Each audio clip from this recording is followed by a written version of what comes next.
Hello everyone, another video here on the channel. For those who aren't subscribed yet, please subscribe. Leave a like if you enjoy the content, share it, and feel free to use the comment section as always, my friends. It's Saturday, less than 24 hours to go before the World Cup starts, right? One of the top 3 inventions mankind has given to humanity, along with air conditioning and silicone, right? So let's make some predictions about these 8 groups, do an analysis, talk a bit. I'll share some of my own experiences, and I want to see your comments too about your experiences throughout the World Cups. The World Cup is something wonderful.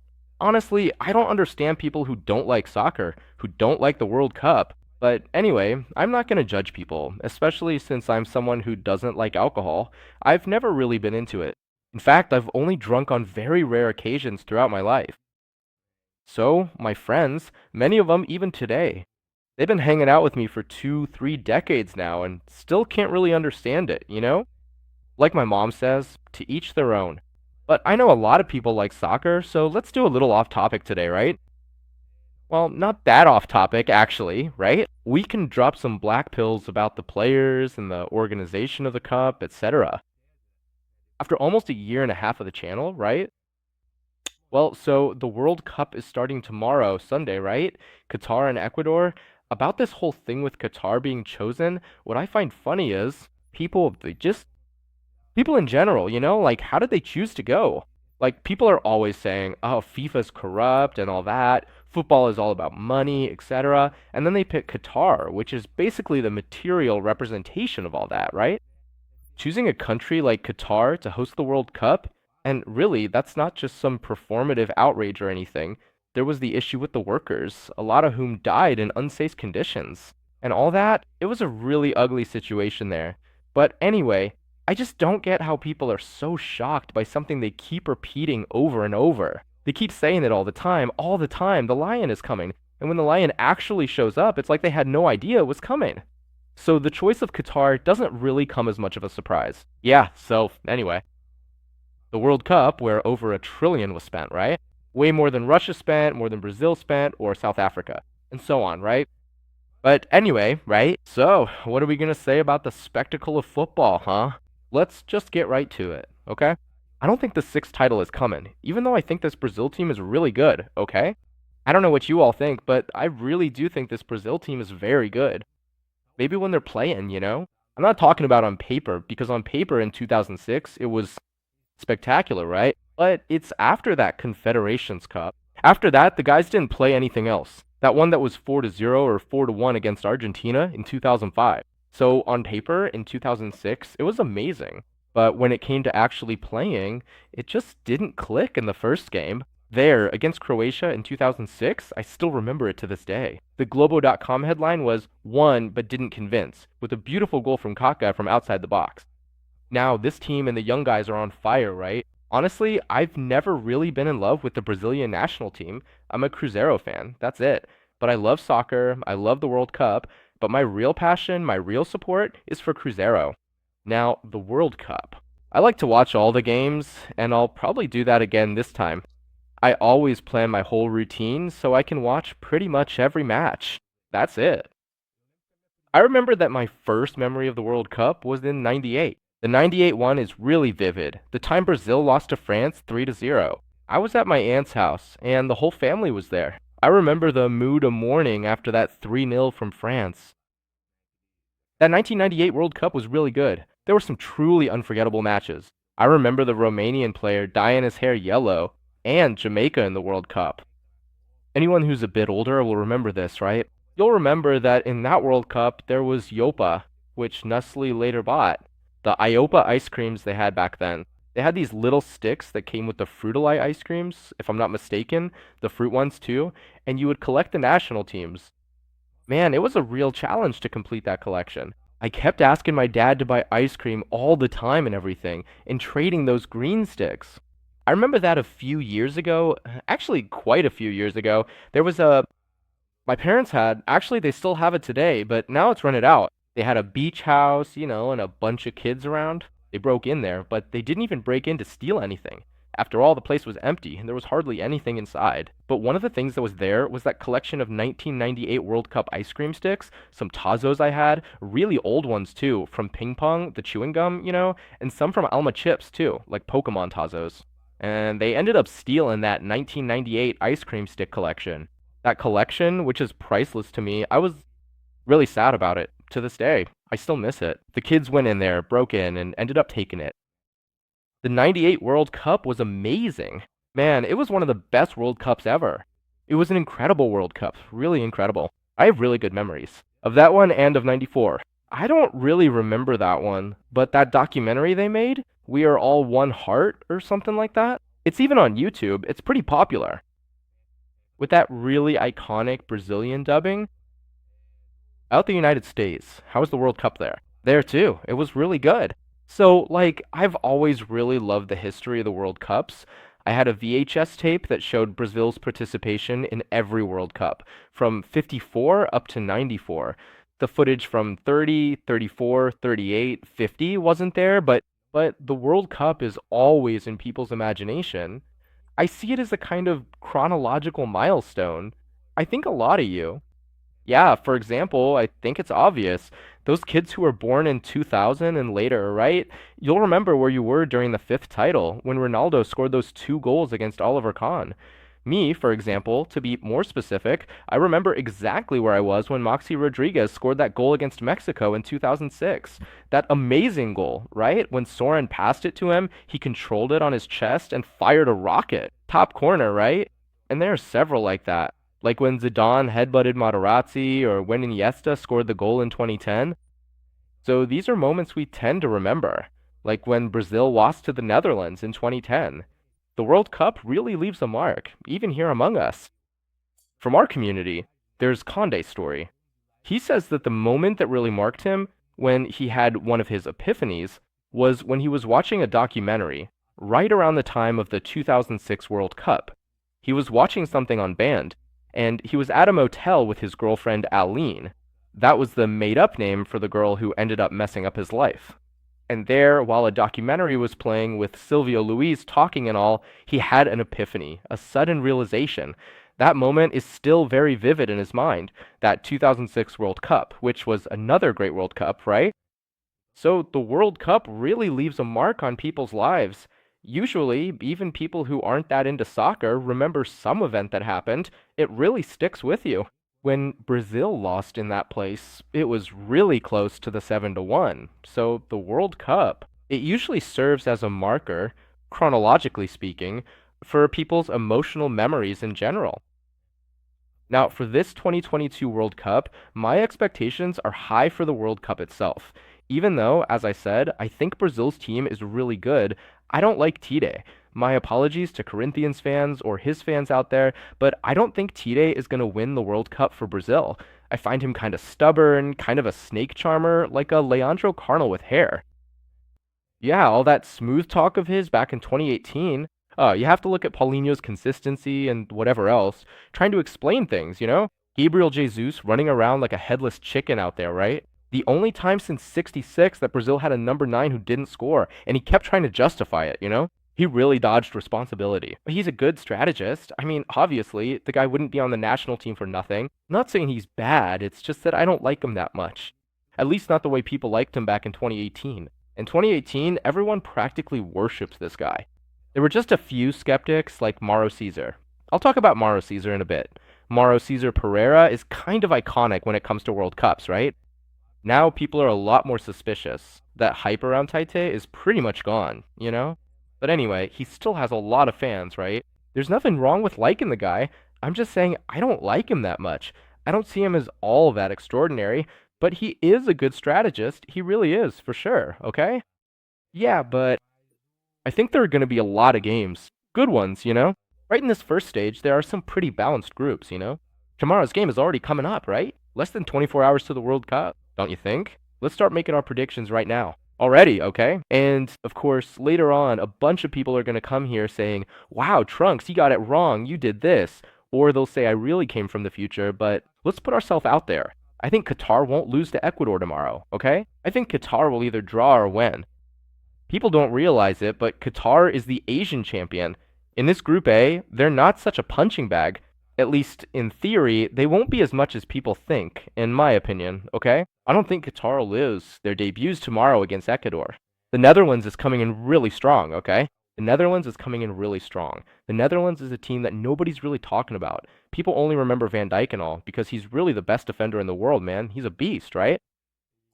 But the Netherlands isn't getting talked about that much. These days, people talk way more about Belgium than about the Netherlands. I don't see a big difference in level between the two. I think they're both really good teams that could easily make it to the semifinals. I don't have much faith in Senegal. Actually, African teams in general aren't going to surprise us in a positive way again. In this World Cup, I don't really see African teams standing out much. So in this group, I wouldn't be surprised. I'm not sure the Netherlands will make it through, but if Qatar or Ecuador did, okay. So, sitting on the fence here, I'm going to bet on the underdog, at least from most people's perspective. The Netherlands and Qatar go through. That's what I think, okay?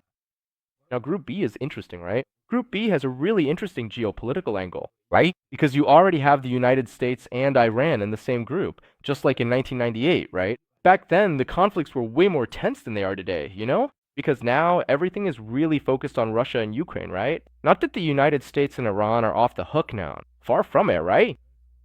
Iran, along with Bhutan and North Korea, are the only countries where the United States doesn't have an embassy. An embassy, right? And I think the one in Venezuela is still closed. I can't really remember, though. The United States and Iran, just like in 98. That time it was really symbolic, right? Iran won, right? The United States lost all 3 games in 98. The team was really weak back then, right? These days, the US isn't a pushover in soccer anymore. It's been a while since that's changed, right? So I think the US will make it out of the group stage. Yeah, this group is going to be interesting. And then you also have the countries from Great Britain, England, and Wales. Wales. I don't think they'll be a surprise. I see Wales like Iceland in 2018, like when Iceland went to their first World Cup. And Wales only played in 58. They're coming back now after 64 years. So I don't think Wales will win any games. Honestly, they might even draw or lose to Iran. Iran is a pretty annoying team. But I think in this group, it'll be England and the United States going through, okay? I don't think we'll have any big surprises in this group. But honestly, it wouldn't be the end of the world if Iran made it through. And my pick for the flop of this group is Wales. I don't see much expectation for him, really. Now, England's team is really strong, okay? I see England and Brazil at similar levels, okay? I actually think Brazil even has more players who are in great form. All 26 of Brazil's called up players. If you look at it, no one is really out of shape except maybe Daniel Alves, right? But really, everyone else, okay, Danilo has played better before. People might say that. But come on, Martinelli is on fire. These guys. So sometimes people were surprised that this guy got called up. We'll talk about the Brazilian squad in a bit, but anyway, England. I see them as a really great team. Okay, maybe not for a World Cup final, but it's a very, very strong team, really. England? I don't know. I think they're never going to win the World Cup again. It was just in 66, and they'll never win it again. Group C, right? As Galvan Bueno says, the much anticipated debut of Argentina. I like Argentina's opening matches because usually, actually always, it's Galvan who does the commentary. And Galvan, during the national anthem, I'm really detail oriented when it comes to the World Cup. I really like the opening matches of Argentina and Uruguay because I think they're the countries that really get into their national anthem the most. So, like, they're the countries that sing the loudest during the anthem. With those two, you really feel the voice of the soul, especially with Argentina and Uruguay. When it's time to sing the anthem at the opening matches, and Argentina's going to debut against Saudi Arabia. Theoretically, Argentina is going to thrash them, because Saudi Arabia usually does well in the qualifiers, gives people a hard time in Asia and all that. They don't embarrass themselves there, but in the World Cup, they're always the punching bag. It's different with Iran. Iran's a tougher nut to crack. Iran gave Spain and Portugal a hard time in the last World Cup. They're a trickier team. But Saudi Arabia, not so much. Saudi Arabia has always taken a beating. Remember in 2002, they lost 8-0 to Germany? They're a team that gets thrashed a lot, including Saudi Arabia and Iran. It would be a dream to see them face off in a knockout stage someday. Obviously, we'll probably never see that, but still. South Korea and North Korea, or a Croatia versus Serbia would be interesting too. I like those matchups, but having the United States and Iran in the group stage, that already spices things up politically. That's good enough. Now, Mexico and Poland in this group, anything can happen there, you know? Poland also usually doesn't live up to the expectations people have for them. But Mexico has that iconic phrase, right? They play like never before and lose like always. So they're two teams, two teams. But Mexico hardly ever gets knocked out in the group stage, you know? But Mexico is also pretty unlucky against Argentina. They already lost a game, lost in 2006 with that amazing goal by Maxi Rodriguez. In 2010, they lost unfairly with that. Tevez was offside by 2 meters. I think it was the most ridiculous offside in World Cup history. Tevez scored a goal while being 2 meters offside, and it was just absurd. Everyone in the Vallejo Stadium saw it. Everyone except the linesman. The referee, it was just a bizarre situation. I still remember it to this day. That was in South Africa. Now, Mexico and Poland is a shot in the dark. Here, I'm just going to take a wild guess. I think Poland will end up going through because Mexico always has bad luck against Argentina, and I think Lewandowski is finally going to break his streak and score a goal. So it should be Argentina in first, Poland in second. Now, in Group D, it's interesting. Three teams from the last World Cup are back: France, Australia, and Denmark. But last time it was Peru, and now it's Tunisia. Tunisia is another team that gives people a hard time in Africa. Does well in the African Cups, but always disappoints in the World Cup, just like Saudi Arabia does in Asia. Tunisia always does really well in Africa. They have a solid team, but they've already taken a beating from Brazil in a friendly match, and it should be a fiasco. I think Denmark will come out on top in this group, okay? I don't think France will finish first. It's going to be a group where France probably comes in second, but France will probably step up in the knockout stage, okay? Because the French generation is really good, man. Those guys, even without Conte, who's injured, they've got Kamavinga, who's playing out of his mind. Their team is good, okay? Oh, you might look at the Nations Cup results and all that. Honestly, to me, that doesn't mean anything, okay? You know what I mean? France is coming in really strong, and in my opinion, they're definitely a contender for the title. But I think Denmark will finish first in this group. I think France will end up either on goal difference or just barely scraping through. France usually wins by the skin of their teeth. Against Togo in 2006, France really struggled to win. They barely beat Australia, too, with their backs against the wall in the last World Cup in the group stage. I think Denmark will finish first in this group, and France will come in second. And we might get a repeat of Argentina versus France in the round of 16 once again. So it wouldn't be surprising at all. Another Argentina versus France, which was one of the best games of the last World Cup. That 4-3, Di Maria scoring a screamer, Pavard too. That game was epic, that 4-3 for France. Group E now, and for sure, all of you, you have an obligation to wake up. On the 27th, Sunday at 7 a.m. to watch Japan versus Costa Rica, there's no excuse not to wake up before that, right? Every Brazilian should wake up at 6:30 in the morning that Sunday to watch Japan versus Costa Rica, right? And Germany versus Spain, that's just going to be a filler game on the schedule, right?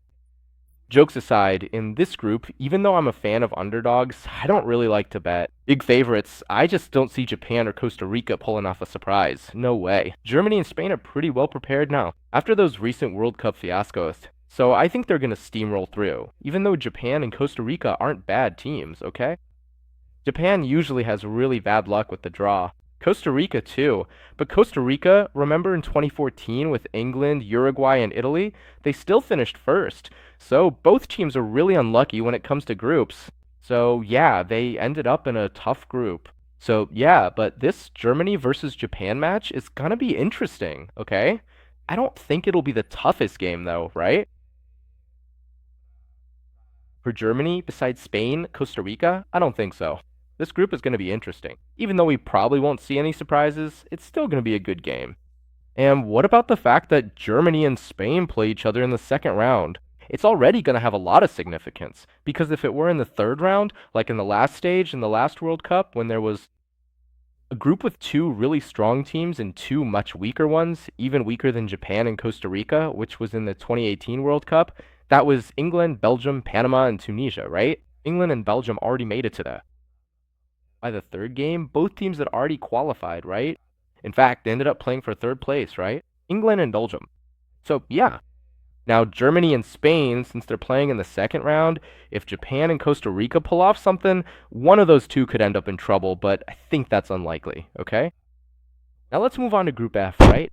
Group F, super interesting.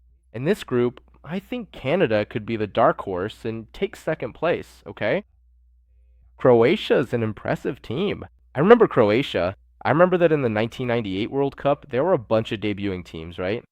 It was Croatia's first World Cup, right? Especially since they broke away from Yugoslavia, right? The former Yugoslavia, right? Yugoslavia was still in that World Cup, actually, but there was that whole Yugoslav war going on with Croatia. It dissolved after Yugoslavia actually ended. It split up, it dissolved into Serbia and Montenegro, then they separated. Serbia went one way, Montenegro another. But Croatia in 1998, in their very first World Cup, already finished third. Schuker was even the top scorer of the tournament, and Croatia's run was just incredible. Croatia in 2018 were runners up. Croatia tends to have great campaigns.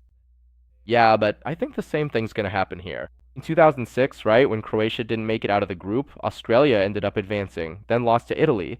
When Croatia landed in Brazil's group, right, which was Brazil. Okay, all this is from memory, okay, guys? I'm not looking at Wikipedia or anything. Really, my memory for soccer scores and poker hands, like for arguing with friends, is really good, seriously. I remember it was Brazil, Australia, Croatia, and Japan. Croatia didn't make it through. It was Brazil and Australia who advanced, right? So now Belgium, Morocco, Croatia, and Canada. I think Belgium and Canada will go through. Canada. I think they're going to be the big surprise of this World Cup. That's it, okay? It's like this. They've got David and also Davies, right? David from Lille and Davies from Bayern, right? They're really good players from Canada. You know, they breeze through CONCACAF. And I think Canada could really pull something off in this World Cup, you know? So yeah, making it to the second round and all that. And I don't think Croatia is going to repeat 98 or 2018. Not this time. I think that's over. I think Croatia's run is done, you know? They gave all they had to give as a national team. And I think Canada could definitely be a dark horse. Although Morocco probably won't make it past the group stage. But I don't think Morocco is going to embarrass themselves or anything, okay? I think Morocco is going to put up a real fight, all right? All the matches against all three, even against Belgium itself, which is the big favorite in the group, okay? So I really think Croatia's generation is past its peak, you know?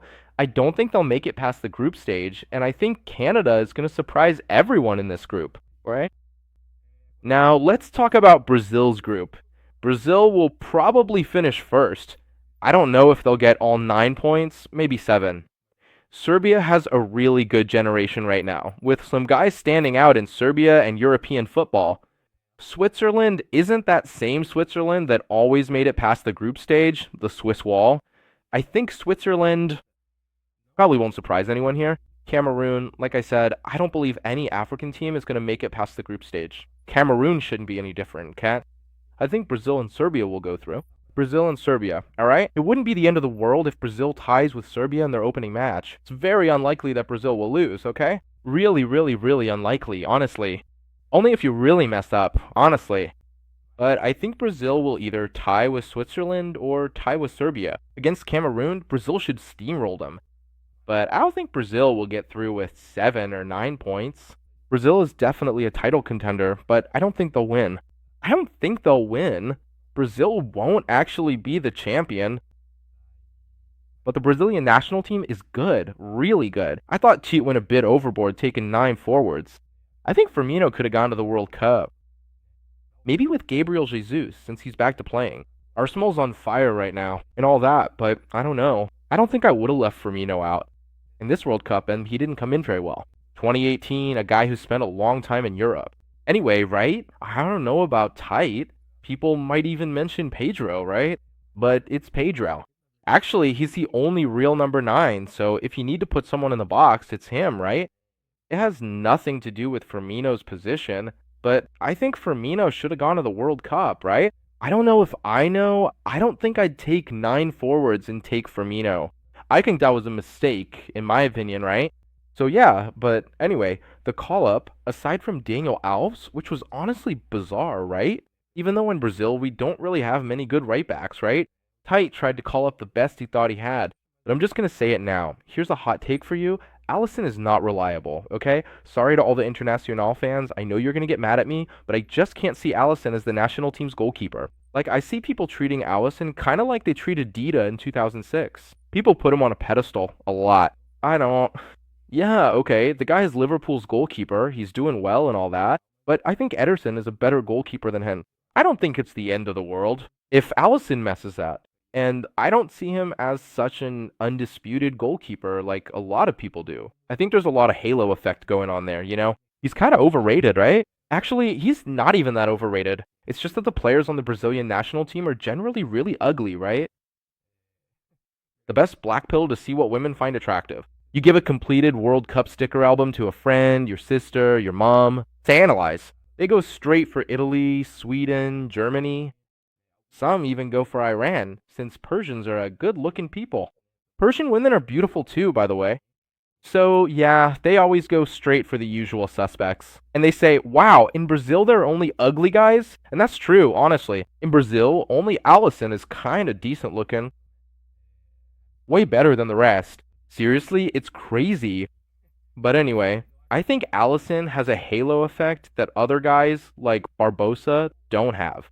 In the 1950 World Cup, Felipe Melo in 2010, Bernard, who was a total nobody, no, actually, he was a big deal in 2014.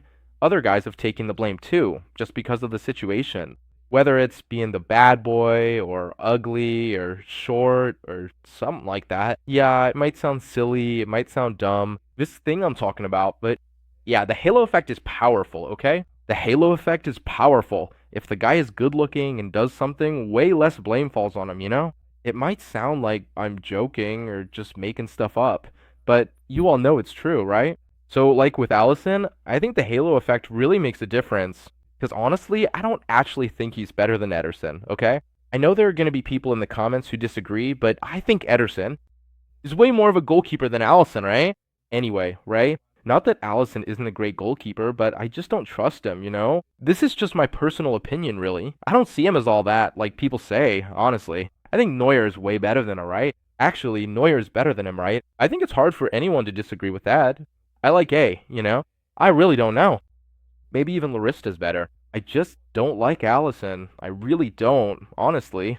So, sorry to his fans and the Colorado supporters, okay? That's a controversial opinion, that's for sure. Okay, yeah, but Brazil is definitely a contender for the title, even though I personally don't think they're going to win the World Cup, alright? I think maybe Brazil will make it to the semifinals or the final, but they'll lose. Alright, so let's move on to Group H now, which is a really interesting group, okay? Yeah, Uruguay, South Korea, Portugal, and Ghana. Another group where I think the two favorites will go through, right? Yeah, but I think Korea is going to put up a real fight, okay?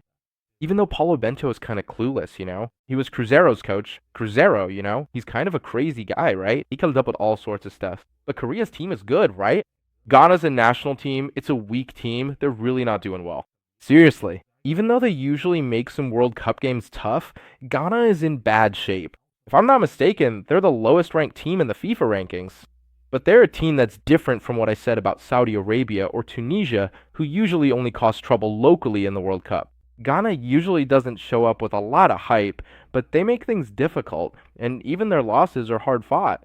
They're an unlucky team, too. It happens. No one will ever forget that win they had. In Uruguay 2010, too, there was Suarez saving the ball with his hand in the last minute, Guillan missing the penalty, and Loco Abreu with that Panenka. These are things only the World Cup can give us, my friends. So in this group, I think it's hard to say who will come out on top. I'm just going to take a wild guess here. I think Portugal will finish first. And we might get a Brazil Uruguay match in the round of 16, right? Then I see Arrascaeta and I get hit with like 80 different kinds of nostalgia. Makes me want to cry. I miss him so much. Back when he was at Cruzeiro, right? But anyway, right? It wouldn't be the end of the world if Brazil lost to Uruguay. Seriously, okay? It really wouldn't be the end of the world, okay? Alonso, the new coach for Uruguay, got things in order. After Oscar Tabarez, who was already burned out, now Uruguay's doing well, okay? Uruguay is coming in really strong for this World Cup. Is it a team that can win the World Cup? I don't think so, but they're coming in really, really strong. And Portugal, too, only has good players. Portugal's squad, are all 26 of Portugal's guys good? No. but the way Bruno Fernandes plays is just unbelievable. Rafael Leon, is also playing out of his mind. Cristiano Ronaldo, this is his last shot. So yeah, but I'm a huge fan of Bruno Fernandes. I think Bruno Fernandes is a magician on the field. I love watching him play for Manchester United. It's just insane, really, really insane, okay? I'm a huge, huge fan of Bruno Fernandes. I think Portugal's an awesome team, right? So my quick predictions, Group A, I think the Netherlands will finish first, Qatar second. Group B, England first, United States second. Group C, I think Argentina will go through in first and Poland in second. Group D, Denmark first, France second. Group E, I'm going with Spain first, Germany second. Group G, Brazil first, Serbia second. Group F, I'm picking Belgium first, Canada second, going with the underdog. Group H, I'm going with Portugal first, Uruguay second. Those are my predictions, right? So who do I think is going to win the World Cup? Okay? All right, I'm going to name three teams that I really see as having a shot at winning the World Cup. France, okay? I think France, even if they go through in second, will come in really strong, all right?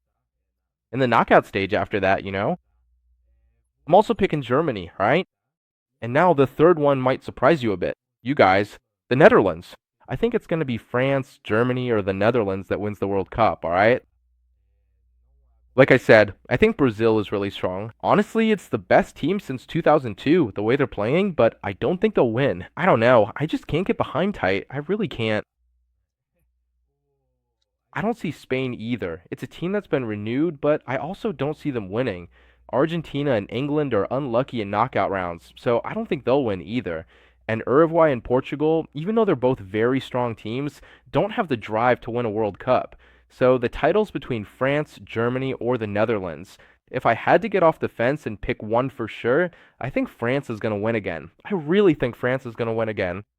But there, so it's between Germany and the Netherlands. So they're also contenders for the title, okay? I think the Netherlands could be the big surprise to win the cup. You know, it's a team that's been quietly putting in the work, always taking things really seriously every time they play. I really think the Netherlands could surprise everyone, right? But I still think France is the favorite to win the title, you know? So those are my big predictions. Now I want to see yours too, right? And that's what the World Cup is all about, folks, right? It's that thing. There's a lot. A lot of chaos theory. Wow, the World Cup is just a sea of chaos theory. Randomness. The amount of lucky breaks that happen is just. It's crazy, isn't it? The 66 World Cup, right? That England beat Germany in the final. The game was tied, went to extra time, right? That iconic moment, you know? Queen Elizabeth there. In the stadium, 96,000 people. At Wembley, right? That whole thing. Man, what madness. And the English player, he went there, scored the goal. I think it was Bert. I can't remember his name right now, you know? But he scored a goal. The ball didn't go in, and the linesman gave the goal, right? And then, very ironically, 44 years later, in the 2010 World Cup, right? That Germany versus England match where Germany ended up winning 4-1, but Germany went up 2-0. England tied it up. It was all England, 2-1, all the pressure. Then Lampard scores that amazing goal, right? The ball was clearly in, and the linesman didn't give it. So, you know, that was the Germans' revenge against the English. That's the kind of thing only the World Cup can give you, right? I think a lot of you out there, especially in the countryside of Brazil, you've probably heard, oh yeah, when you say see there. Either your mom or your uncle has said it to you. Actually, not your mom. It was your uncle or your grandpa or your dad who said it. Ah, if Zico had scored that goal, Brazil would have won the World Cup. That penalty Zico missed at the end against France in '86. So the match ended in a tie, and then Brazil lost on penalties afterwards. Zico even scored his after in the penalty shootout, but France won on penalties. If Zico had scored that goal, it's such an iconic thing too. It's the kind of thing only the World Cup, you know, can provide. One time I read Puskas' biography, right? Really good, by the way. I bought it on Estante Fultual. You can only find it in used bookstores. It's a book from '98, you know, and that Hungarian national team, right? They went 6 years without losing a single match. And the only match they lost was the World Cup final in '54 against Germany, who they'd beaten 7-3 in the group stage, and they ended up facing them again in the final. And Hungary lost to Germany, not 7-3 in the final. Sorry, they lost 3-2 in a comeback. They had beaten Germany 7-3 in a group stage, and in the final, Hungary ended up losing 3-2 to Germany. Hungary went up 2-0 and went into halftime. Then it started to rain, right? And Hungary, the only thing Hungary struggled with was playing in the rain. The World Cup was in Switzerland, and then Germany, in 8 minutes, turned it around. So Hungary didn't win the cup with that team, and at the time, the communist regime was at its peak in Hungary, and the players were heroes. They went from being heroes to villains in the eyes of the people. Then Puskas went into exile, spent 25 years living in Spain, became a Real Madrid idol, and it took him 25 years before he could return to Hungary. It's truly an incredible story. The only time England lost, the first time actually, not the only one, was the first time in 90 years since they invented football that they lost. At Wembley, it was the Hungarian national team that handed them a resounding 6-3 defeat. In England, in a friendly match, right? It was something else. Wembley was packed, and they gave a standing ovation to Puskas, to coaches. Man, it's hard to speak Hungarian. It's complicated, right? On that, I agree with Olavo de Carvalho. Hungarian is the hardest language in the world to speak. So there were some unpronounceable names, the Hungarian players of that time, right? And one of the Hungarian players was a childhood friend of Puskas. They grew up in the same housing complex, which was very common back then during the communist regime in Hungary. So Hungary beat England at Wembley in 1953. It was England's first ever home defeat in history. And that match actually exists. They managed to colorize it and put it on YouTube. Later, you can look it up. Just search for England and Hungary 1953 and you'll end up finding it. It's really something. It's a gem of football. That match right there, and Hungary, after 54, ended up succumbing to Germany itself, even though they had beaten them in the group stage with a comeback in just 8 minutes. Right there, you know? Hungary isn't. This really reminds me of San Caetano in 2002, who didn't beat Olympia over there, just by a hair. They won in Paraguay, lost at home, lost on penalties. That's how football is, right? America to Cali 4 times in the Libertadores finals. The Netherlands have already lost 3 World Cups, right? 74, 78, and 2010. Football, the World Cup. It's a really crazy thing if you stop to think about the details, right? And there's an episode I just remembered now in 2019, a little before the pandemic. I was in California. I was right on the border of, sorry, I was actually in Oregon, not California. I was on the border of Oregon with the state of Washington. I was on a road trip there and I was talking with a friend of mine, who was traveling with me. And we were just chatting, talking in Portuguese as usual. And man, this was just so random, really. We were at a Red Lobster, right? Red Lobster is a chain that even used to be in Brazil. I think it's not there anymore. There used to be one in Brasilia and São Paulo, right? It's kind of like an Outback, but for seafood. And there was this guy, some guy named Ricardo. He ended up overhearing our conversation. How random is that? The guy, a Peruvian, he was Peruvian, he heard us talking in Portuguese. He was celebrating his wedding anniversary with his wife, who was Russian, right? So he was a Peruvian, married to a Russian, living up in northern Oregon, right? And then he came over to our table, started chatting, asked where we were from. We said we were from Brazil, and so on, etc. And then he noticed that this friend of mine who was with me didn't like soccer. But then he asked which team I supported. I said Cruzeiro and all that, right? And he was a Sporting Cristal fan. The team that lost the Libertadores to Cruzeiro in 1997, right? I even teased him about that. And then I said, I want to ask you something about Peruvian soccer. He immediately said, I already know what you're going to ask, right? We were talking in English, okay, because my Spanish is terrible, and he wasn't understanding much. His Portuguese was really good, very good. We were talking in English. Then I asked him about the 78 World Cup, which everyone wants to know if Quiroga, sold the game to Argentina. That World Cup, Brazil was eliminated without losing a single match because of that crazy rule about goal difference in ties back then, and Argentina needed to win. They needed to win by 4-0, but ended up winning by 6, and everyone was like, damn, Peru sold that game.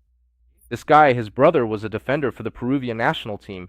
He said, look, if they sold the game, nobody knows. To this day, my brother isn't rich. I go with his brother. He's still a physical education teacher. Over there, a university professor there is just a middle-class guy. Nobody made any money. I'm just repeating his words, okay? It's up to you whether you believe it or not. Even today, I'm still a bit suspicious. But he said he swears up and down that Peru didn't sell that game. That World Cup for us in 78, right? That really was just a fluke. Even if it was a blowout. And his brother was the defender back then. There. It was Lopez. I don't remember his brother's name. No, it was a common name here in Latin America. Lopez Garcia, something like that.